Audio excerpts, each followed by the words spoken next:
Hello everyone, welcome to my Cyberpunk genre analysis video. This is one I've been working on for quite a long time, about 2 months now. The reason it's taken so long is it's just taken a bit of research for me to fully grasp and understand this genre, and what I'm really going to be talking about today is why it should kind of freak us out. There's quite a bit of variety within the genre, but I feel like its overall message and landscape that it puts forward, the recognizable stuff, is essentially all saying the same thing, and I want to really get into that in this video. So the majority of people that watch my videos actually aren't subscribed. Give me a like so the algorithm can recognize me. Give me a follow and then turn on that notification bell as well. Put a lot of work into this one. I really hope you guys like it. So if you want to see more content like this, check out my channel. I actually review films on the channel. That's kind of what this channel is all about. I have a couple of other buddies and we do film analysis videos for theater releases as well as fun tier lists, and then these film essays. So there's kind of a bit of everything for everybody. If you're into cinema and that stuff,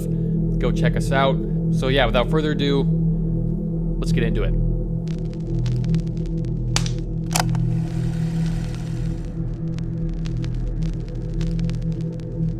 It is without a shadow of a doubt that the Cyberpunk franchise is currently one of the most compelling, visually stunning, groundbreaking, and disturbing dystopian fiction genres out there. We could do an entire video on the immeasurable effect that just Blade Runner 1982 had on the industry and how it paved the way for films like Ghost in the Shell, Akira, The Matrix, RoboCop, games like Cyberpunk 2077, and eventually its arguably better sequel, Denis Villeneuve's Blade Runner 2049. Its neon-lit, vibrant, rain-covered world has influenced just about every cyberpunk medium across the board, aesthetically, philosophically, psychologically, and atmospherically. Blade Runner 1982 mixed a blend of bright neon dystopia with mid-20th century noir, creating its own genre called future noir, or as others call it, neo-noir. Now guys, in prep for this vid, as I previously stated, I spent the months of September and October trying to consume as much cyberpunk fiction as humanly possible. Now obviously I haven't been able to consume everything, but I have spent just about all my free time reading and listening to books, playing games like Cyberpunk, and watching quintessential films regarding the genre, as well as other films that inspired its noir tenets. And I've had a blast doing it. This really is one of the most interesting genres out there, and it's just infinitely deep and complex. But what I really want to get into today is why exactly the genre is so appealing to its audiences, and because fiction mimics reality, I want to get into what the genre is really reflecting or trying to say to us. Now, there's a term called novum, which was coined by Darko Suvin, that essentially means the space between the world of science fiction and our own. And today we'll be discussing how the cyberpunk genre's novum is steadily shrinking. Because Blade Runner was the first film to spark such an interest for the future and how possibly damned we may be in it, I figured we'd find most of our questions and answers in exploring the two Blade Runner films. I know Neuromancer is equally as foundational, and the book is absolutely fantastic, but this is a film reviewing channel, so it feels more up my alley to stick with the film aspect of the genre more heavily, although I will be still referencing books and games that inspired and laid the foundation for the genre. That being said, the Blade Runner movies are just my personal favorite cyberpunk films, so there is a bias as well. Now, in my exploration of Blade Runner 1982 by Ridley Scott and Blade Runner 2049 by Denis Villeneuve, and the novel Do Androids Dream of Electric Sheep by Philip K. Dick, which was the inspiration for both films, I found that at its core, cyberpunk is an exploration into our eventual damnation, which seems obvious, but this damnation was something that was already on its way while these older stories were being created, and it's something that's much closer and in some ways present today. And nothing will stop it. It will get smarter and smarter, quicker and quicker. All we can really do now is watch. The damnation of which I speak is technology coupled with corporate overrule and consumerism, and its rapid appetite. Of course, I want to be clear, I appreciate and acknowledge the benefits tech has brought. Its growth has obviously done humanity some tremendous good, and I'm not some primitivist thinks we should live in caves, but anyone can recognize the obvious damning side effects that tech's rapid development has brought. Today, I'm not talking about me and my beliefs. I'm diving into what the cyberpunk genre is reflecting and or warning us about. Now, Blade Runner is infinitely layered with philosophical undertones, but something I find so ironic about the films and the book Do Androids Dream of Electric Sheep is that the replicants, or Andes as they are called in the book, feel and act more human than the remaining naturally made humans themselves, for the most part. I think the first Blade Runner film explores this perfectly. Rick Deckard is cold and detached and kills replicants, living things without question. Society calls it safety and the price to pay for humanity to have its slaves and uphold their way of life. Through the replicant Rachel, he's able to see differently and let empathy stretch to people in his world and line of work that he is told not to feel empathy for. And the story is essentially about what makes someone human is empathy. Problem is, in the world of Blade Runner, is there any really left? And is empathy in our world steadily decreasing as well? Now, in the book, Do Androids Dream of Electric Sheep? Empathy is quite literally dead. In fact, most emotions from people aren't even organic in the book. Everyone has what's called a mood organ that literally makes you feel whatever emotion you want, thus stripping humanity of genuine emotional reactions. Rick's wife in the book purposely makes herself feel sad so she can have some contrast to her unending artificial happiness. Now, what these films, and to be more broad, this genre explore is that consumerism and tech in our current culture are pushing humanity to become artificial like the very products they produce. The genre is an exploration to how much of our humanity we can throw away for a mere speckle of convenience at a time. Now, it's also important to know that Blade Runner 1982, directed by Ridley Scott, was heavily influenced by Ridley's disdain for Reaganism. Blade Runner is his nightmare of where he thought unbridled capitalism and trickle economics would take society, and how unregulated capitalism would lead to a dehumanizing corporate-ruled dystopia. What is the unbridled capitalism Reagan pushed for that Ridley hated so much? Let me give you one example. Things like the deregulation of advertising in the 1980s when Reagan opposed the Federal Trade Commission, or FTC, for restricting advertising to children, particularly for sugary cereals and toys, because kids cannot distinguish between ads and regular content. Reagan cut FTC funding and authority, diminishing its ability to regulate advertising, and then he appointed industry-friendly officials who reserved many consumer protection efforts. And then he ended the KidVid, which was presented by the FTC, that would have blocked such ads to children. Now, if we look into the statistics around this time, corporations started advertising to children heavily. The results are rather grim. Let's take a look at how the soda corpos benefited from the Reaganist policies. Starting in the early 80s, soda consumption skyrocketed. Children ages 6 to 17 drank roughly 7 to 8 ounces of soda per day, or 3/4 of a can. By the late 80s and early 90s, that number had more than doubled to 16 to 20 ounces a day, or roughly 1.5 to 2 cans daily. Among teens, it was especially higher, sometimes 24 ounces, 2 cans or more every single day. A stark difference to the 5 to 6 ounces drunk on average in the 1970s. Unregulated Reaganist policy allowed for these powerful corporations to influence culture through advertising, telling kids and teens that soda was cool and hip, thus creating a generation and culture that consumed and became addicted to drinking 1 to 2 sugary sodas every single day. A habit that has lasted their entire lives, and one that started with every generation after. So next time you guys are on Cartoon Network and you see an Airhead, Gusher, Trix, or any other insanely sugary slop ad that's horrid for both you and especially your children's health, just know it's what the market demands. So shut up. Now, this is just one small example of powerful corporations using their power to exploit and manipulate their consumers, and it's just the tip of the iceberg of all the things that's happened since the 80s in corporate overrule. And that is what Blade Runner 1982 is really a reflection of. All right, now, agree or disagree that Reaganism is responsible for the current consumerist plague in America, but I'd say you'd have to be blind to not see that consumerism has indeed skyrocketed, and corporations and tech have indeed become more powerful. Black Friday frenzy, an estimated 116 million shoppers hitting the stores. Bedlam in the aisles of some of the nation's biggest retailers, shoppers fighting over garments.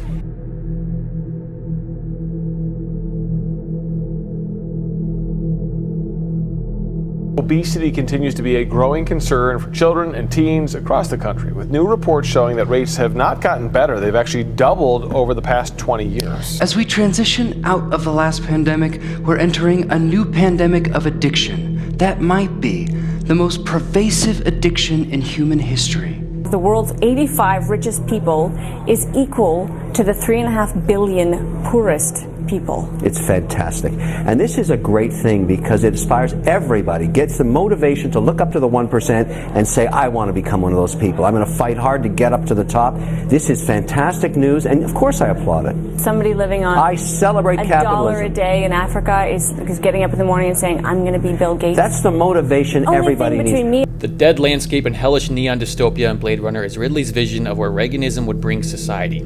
Have we gotten closer or further to Blade Runner since the 1980s? Has consumerism slowed? We are without a doubt headed someplace dystopian, or are we already there? How small has the novum shrunk? Since the original Blade Runner has influenced every cyberpunk medium since its creation, I'd obviously and unintelligently say that the cyberpunk genre is a nightmarish view into all the places corporate overrule can and will eventually take us. Now, what frightens and fascinates me is that the organic, real humans in the Blade Runner universe are as cold, detached, desensitized, and shallow as the world they inhabit, because it's the world they created and allowed to prosper. And it's the things outside of the consent to this creation, the replicants, that start to bring humanity back, which I think is symbolic of the belief that humanity, or even some artificially made aspect of it, will always rebel against oppressive conditioning. Alright, now I want to get a little deeper into what these cyberpunk landscapes are really reflecting, because every cyberpunk medium has a unique landscape that's saying something different, but also very, very similar at the same time. So let's get into that. The cyberpunk landscape is one of the most recognizable things about the genre. We know it's a reflection of the effects of unregulated corporatism, but let's look into the specifics and variety of other mediums and see if they also provide dystopian landscapes and worlds that reflect where we may be headed as a society. Anime Akira displays Neo-Tokyo, a neo-capitalist political cesspool of a city overrun with crime and shady government that cares more about their political dominance than its people. So in result, Neo-Tokyo is covered in gang violence and constant political unrest. Cyberpunk 2077, the video game, is very similar to Blade Runner, but more focused on the corporation overlords and how they exploit the lower class. There are places like Japantown and Haywood that show the commodification of culture, stripping diversity of meaning and selling it back in style. Neuromancer, which is equally as influential and foundational to the cyberpunk genre, is a nightmarish view into transhumanism and even post-humanism, the technical blend and mending of flesh, metal, and software between people. Its landscape is something of a cosmopolitan nightmare where things like culture don't really exist, but gangs instead. Do Androids Dream of Electric Sheep focuses heavily on the destruction of wildlife and humanity through nuclear war and fallout, making Earth almost uninhabitable. I Have No Mouth and I Must Scream, which isn't really cyberpunk, but I wanted to include it due to its core story being about AI, and that's just simply very relevant at our present time. Harlan Ellison reflects a world where man is practically extinct, and only a few exist to be played with and tortured endlessly by a supreme AI named Am, who gains sentience and despises humanity for making him conscious, but unable to experience life due to his mechanic nature. A Clockwork Orange, which also isn't very cyberpunk-esque, but displays a political dystopia that is very relevant to today. Stanley Kubrick shows a world where everything is polluted, unorganized, ugly, dirty, and violent because its government is constantly looking for cheap, easy solutions for deep, complex problems of the soul.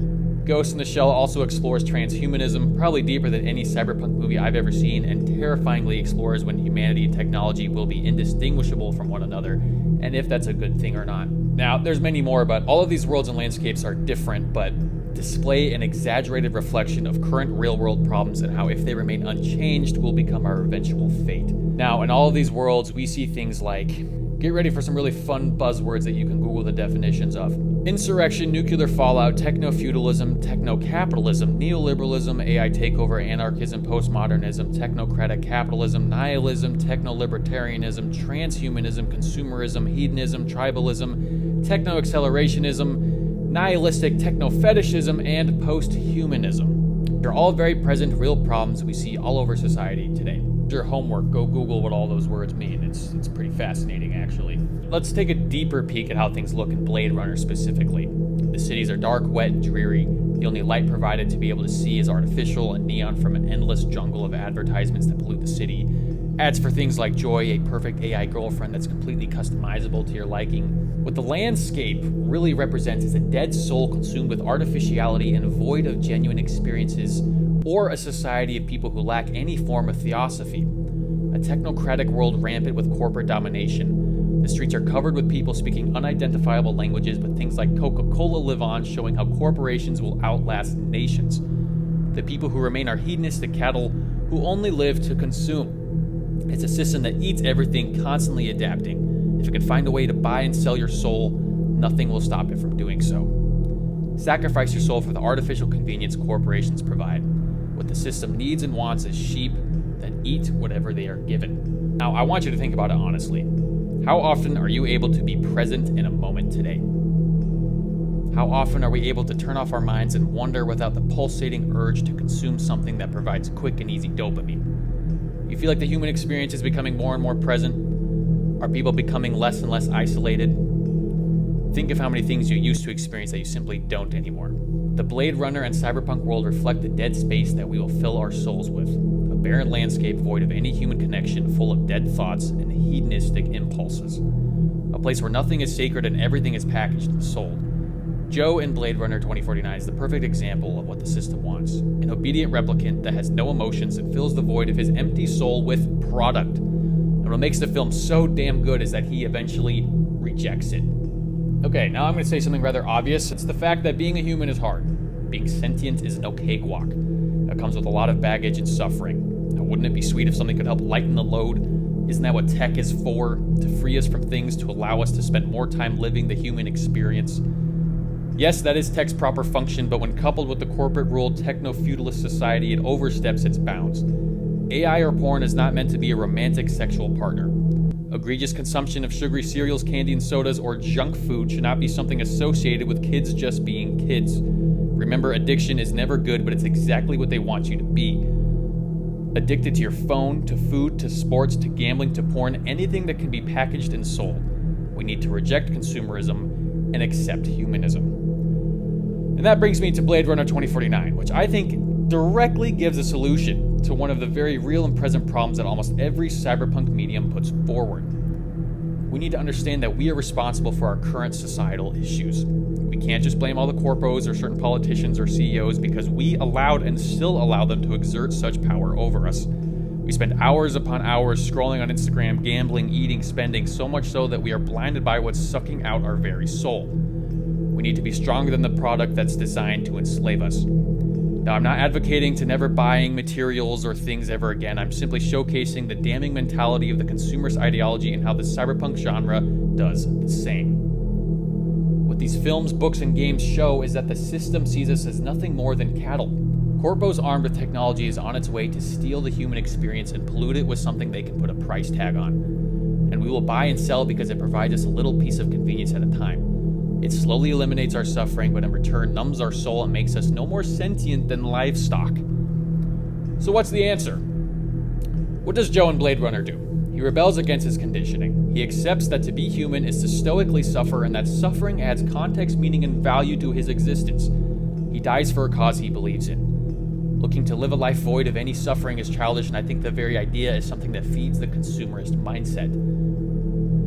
And I don't mean suffering only akin to like physical pain, but I think of it as discipline as well. It's pretty easy to warm up some ramen or Eggos for dinner and requires basically zero work and will taste okay. But imagine spending the time to learn a recipe and to go through the suffering that involves failing and learning to do something. That provides true dopamine and gives you a reason and passion to live, and that mindset is something the consumerist can't comprehend. The consumer wants every tasty, easy, and damning shortcut to living, and the passionist learns, loves, and ultimately suffers because it's the most human thing he can do. Be like Joe. Deny the void and addiction of consumerism, reject the zombification of your brain, and embrace what it really means to live. Find passion outside of product, build relationships, strive to critically think, enjoy even the hard parts of life, and constantly search for what really enriches your life and your soul. Know what it means to be human and what it means to be enslaved. Now, of course, this is more the spiritual solution. That answer might seem silly, might seem a little stupid, but I promise you if we adopt this mindset as a culture and as a society, if we reject the never-ending horde of just hedonistic impulses and entertainment and constantly searching for just the easiest route to do things, it will benefit society in a way that we can't comprehend, and it will put us in the right direction. But even still, this may just be half the solution. Who has the other half, you may ask? I don't know. Maybe ask this guy.